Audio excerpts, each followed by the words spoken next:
Hello everyone, today I am doing an old versus new test between the 2020 Toyota Sienna Limited Premium and the 2023 Toyota Sienna Platinum. Both we have in the top trim level, so let's get into it by addressing the pricing, trim level, and CC choice. For the 2020 Sienna, we have the top trim Limited Premium with all-wheel drive. And for the new one, we have the 2023 Platinum with all-wheel drive. So let's look at the styling. You have a large chrome piece that runs all across the front end with a large Toyota badge splitting it in the middle for the 2020. Also, you have a small area down below for functionality and the rest is blocked off.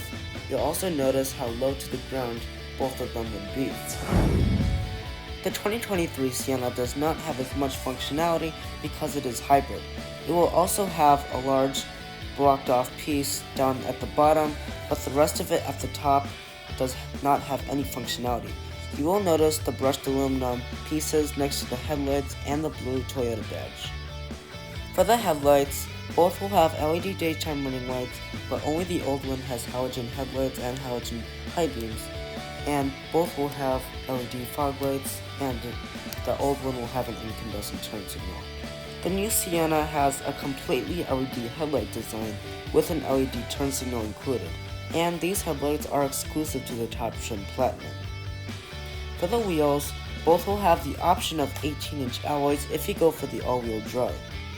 However, you will get 20-inch alloys if you opt for front-wheel drive on the new Sienna. For the mirrors, they will be colored to match and will have a mirror turn signal only on the top trim levels.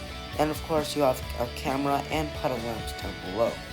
These will be fully loaded, including blind spot monitoring, heating, power adjusting, and power folding. That will be standard on the top trim level.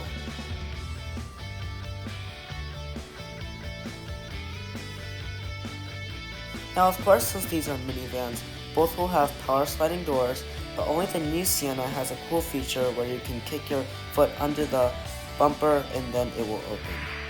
Now for the taillights, both will have a mostly incandescent design with the exception of the brake lights and taillights. However, the 2023 Sienna has a better looking whale's tail design that wraps around the side of the car. The old Sienna has an okay door panel design with some soft touch plastic along the top with some two-person memory seats and a very nicely leather padded armrest with white contrast stitching. You will have that two-person memory seating that I just mentioned and brushed aluminum on your door release. The faux wood trim that is fake is better than nothing, and you have a mirror adjust switch right there. Also, you can unlock or lock your power windows and choose if between power lock and unlock. Also, all four of your windows will be automatic one touch up and down. The bottom area is finished in plastic and you have ample storage in the door pocket. The new Sienna uses better materials with this cream-colored leather on the top and lots of aluminum and faux wood trim. You also have lots of versatility and storage and a nicely leather-padded armrest. As far as the seat adjustments go, both will throw in 10 ways of power adjusting, including 2 ways of lumbar. And also, both will have brown-colored leather seats.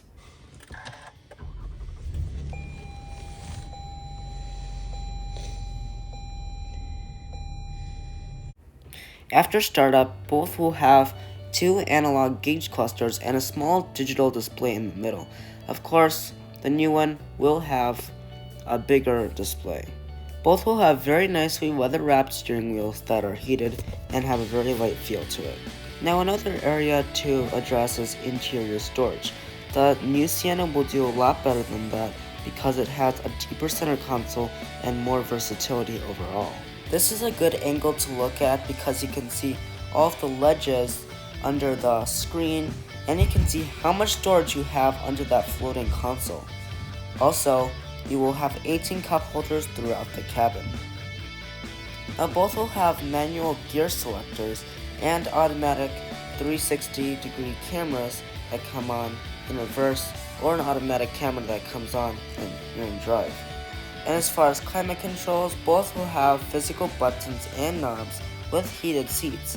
However, only the new 2023 Sienna has the ventilated seats, which I expect on the top trim level. Now surprisingly, only the 2020 Sienna has a power sunroof in the front and a power sunroof in the rear. And it is power, it's not fixed. So I think that is pretty cool, something the new Sienna does not offer. Alright, so getting into the second row is super easy because the cars are low to the ground and they will have power sliding doors. Both will have the special feature of a handle, but the new ones is a lot longer, and you have super long slide with reclining and minivan armrests. But the new Sienna has a lot more amenities than the old one.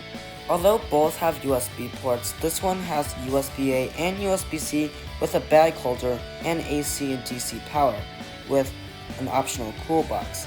And it has 4-zone climate control with 3 stages of heated seats, and both will have an entertainment system.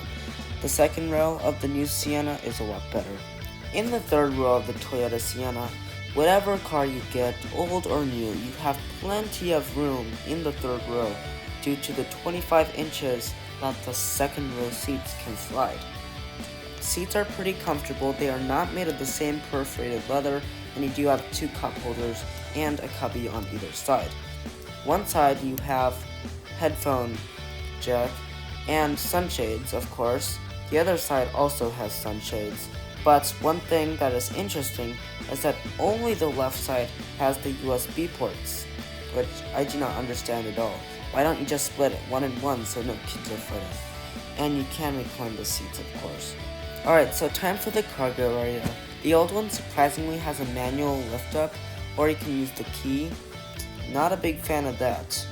So you see, I cannot open it just by pushing the button, but the cargo space in here is more than what you would get on the new Sienna. 39.3 cubic feet of cargo room with the third row up. Along with that, you get like 6 hooks on the backs of the seats, and well, that's about it besides this cubby and a 12 volt. The cubby is humongous, and you have hooks and a household style outlet. The new Sienna has 33.5 cubic feet due to the hybrid battery. That's still enough to fit like 9 suitcases, and it's still good enough for me. The 2020 Toyota Sienna uses a traditional 3.5-liter naturally aspirated V6, pumping out the class-leading 296 horsepower and 262 pound-feet of torque. All this is mated to Toyota's good 8-speed automatic transmission. Fuel economy is meh, 18 in the city, 24 on the highway, and around 21 combined, so nothing special there. The new Sienna changes things up with a new hybrid powertrain. This uses a 2.5-liter inline 4-cylinder paired with 2 electric motors, pumping out 245 horsepower and 176 pound-feet of torque. All of this is mated to an eCVT transmission and pumps out power through Toyota's latest electronic on all-demand all-wheel drive. Fuel economy is class-leading and superb at 36 miles per gallon combined for front-wheel drive models. The 2023 Sienna is dimensionally longer with a length of 204 inches while the old one is 201, and same for the width too. The old one is 77 inches while the new Sienna is 78, which is a pretty good increase. Well, that is going to wrap up today's comparison between the old versus new Toyota Sienna. Thank you so much for watching, and thank you for putting in the time to watch this video. If you need help deciding on your Sienna, there are 2 videos on which one you should get. Thank you all so much for watching, and I'll see you next time.